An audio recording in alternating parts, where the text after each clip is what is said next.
Your Excellency Vice Prime Minister Dr. Mohammad Anwar Hasnu, Your Excellency Minister Rachel Abur Amamo, Your Excellency Minister Otumba Ni Adebayo, Mr. Uday Kotak, President CII, my colleague Mr. Rahul Chabra, Secretary MEA, Mr. Chandrajit Banerjee, Mr. David Raskina, Mr. Kuppasamy, dear friends, colleagues. It gives me great pleasure to speak to you at the Africa-India Conclave. Over the past 15 years, this event has actually become a signature feature of the Africa-India engagement and has facilitated mutually beneficial interaction for a large community of policy and business leaders. This year, because of the novel coronavirus pandemic, we are forced to meet virtually. In a paradoxical sense, perhaps this is not inappropriate, for the Africa-India story is essentially one that renews an age-old friendship with modern instruments and technologies. In my experience, digital diplomacy in the past few months has proven to be actually very effective and focused. It has a longer shelf life, surely, than this pandemic. And I myself have had several virtual meetings with colleagues and fellow ministers across the world, and I should say it's not inaccurate that some of my colleagues in Africa have actually been very comfortable and adaptable to this format. So I would hope very much that India and Africa have much to show to the world in terms of technology leapfrogging as well. India's engagement with Africa is among the earliest and most important vectors of its foreign policy. Our freedom movement and Africa's own striving for liberation from colonialism and discrimination were parallel movements that learned from each other. Mahatma Gandhi's early political activism in South Africa chiseled his leadership of India's quest for independence. When that moment arrived finally in 1947, Free India became an inspiration and then a source of support for African nations seeking to shape their own destinies. Together, we fought the good fight, and together we have built our societies. This solidarity is the foundation of a global Southern awakening. It is weighed in values, not tabulated in transactions. Friends, this legacy is instructive in today's context. The pandemic is the most debilitating global event of the past 80 years. We are at a point in history that is comparable to the aftermath of the Second World War. Its consequences will be similarly far-reaching and will define the world order as much as decolonization did in the 1950s and 60s. The challenge to the global economy, to the reliability of supply chains, and to the achievement of sustainable development goals should not be discounted. We are certainly looking at greater unpredictability as we do at greater multipolarity. Now, both Africa and India have a critical stake in all of this. For India, Africa's rise as one of the global system's poles is not just desirable, it is absolutely necessary. In fact, it is fundamental to our foreign policy thinking. Broader global rebalancing is incomplete without the genuine emergence of Africa. Only then will the world's strategic diversity come into full play. India welcomes the evolution and rise of Africa as a key factor in the contemporary world. We are committed to supporting African countries in this endeavor as per your individual priorities and our shared ethic. This is in keeping with the 10 guiding principles of India's engagement with Africa, as enunciated by Prime Minister Narendra Modi in his address to the Parliament of Uganda in July 2018. Our government has put those guiding principles into action. Since 2015, 34 high-level visits at the level of our President, or Vice President, or Prime Minister have taken place to Africa, This is unprecedented for such a span. In the past 6 years, 100 African leaders have visited India for bilateral or multilateral meetings. The third India-Africa Forum Summit in 2015 was truly a landmark. For the first time, all 54 African nations participated and were hosted in Delhi. India now has residential missions in 38 African nations, and more are in the pipeline. A quarter of these have opened in the past 2 years. So I emphasize again, in numbers, words, and deeds, Africa is India's priority. Now, our commitment to Africa is represented by 4 pillars. 1, our developmental partnership. 2, trade and investment. 3, strong people-to-people ties, particularly in areas like education and capacity building for young Africans. And 4, most recently, defense and maritime security. Expressions of these pillars can be found in our close association in various multilateral and plurilateral forums, from the United Nations to the Indian Ocean Rim Association to IPSA, which is a coming together of major southern democracies. African countries have overwhelmingly joined the International Solar Alliance, an India-incubated initiative to harness renewable energy and combat climate change. I'm similarly hopeful that they will participate in the Coalition for Disaster Resilient Infrastructure, another notable initiative that we have tabled recently. The Ministry of External Affairs has 4 development partnership administration divisions which deal with that subject and our partnership with Africa. Together, they manage a growing portfolio of technical assistance to partner countries. It is worth noting that these divisions emerged in the past decade entirely out of our experience with development projects in Africa and in our neighborhood. India has executed 194 development projects in 37 African countries and is currently working to complete 77 additional ones in 29 countries with a total outlay of $11.6 billion. And some examples of these, of course, have been mentioned by other speakers. Now, these projects cover a very wide gamut, from infrastructure to ICT, from power generation and distribution of water and irrigation, from railways to roads, from agriculture to sugar plants. And India continues to bring to Africa the best experiences at home, experiences that have worked for our own people and have contributed to the well-being.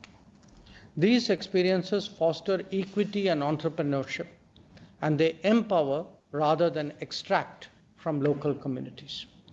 They marry instruments of transparency and technology with the imperatives of social and ecological sustainability. This is the template we offer our Africa friends. India's digital journey has been a force multiplier in the delivery of education, healthcare, and welfare benefits of people at home. This was particularly apparent during the recent lockdown and the pandemic restrictions. Such experiences, too, we believe, may be of use to Africa. Through e-Vidya Bharati and e-Arogya Bharati, premier Indian educational institutions and hospitals have been linked currently to 16 African countries to offer tele-education and telemedicine services. It is our hope that more and more African nations will become part of this process. The India-Africa Digital Partnership can accelerate the pace of change and achievement of SDGs in all of our countries, especially for hitherto underserved regions and communities. India is Africa's third largest export destination. With a cumulative investment of $54 billion, it is also one of the biggest investors in the continent. Indian capital has created jobs and opportunities in various African countries in energy, in mining, banking, textiles, and other sectors. A more seamless continental market only promises more for Indian business.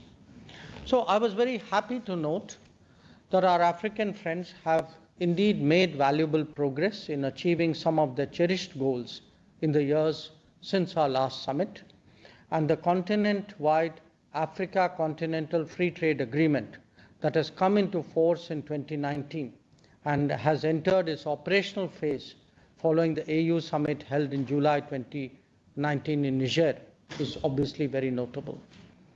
This was one of the flagship projects of Africa's Agenda 2063, and we welcome its entry into force.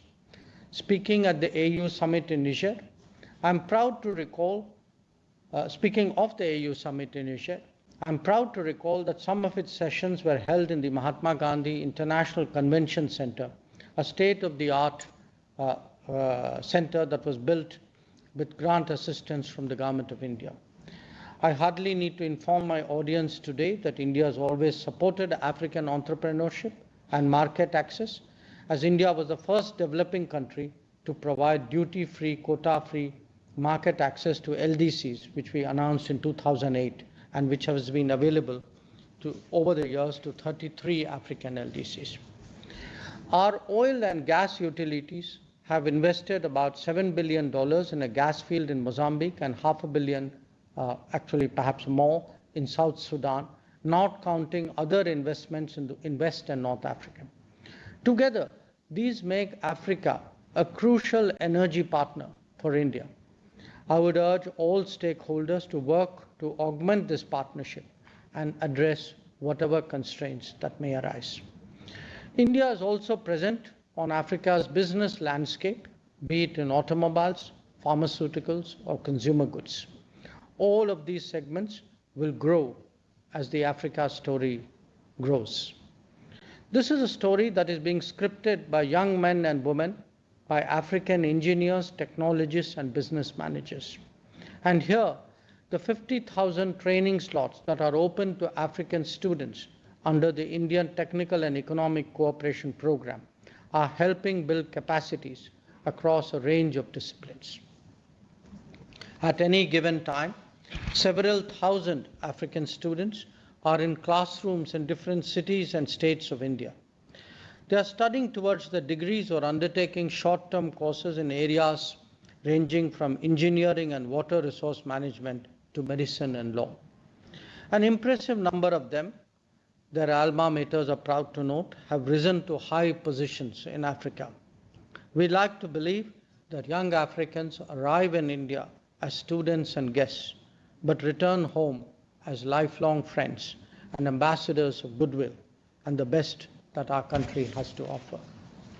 With 200 million people aged between 15 and 24, Africa, as we've all recognized, has the youngest population profile of any continent.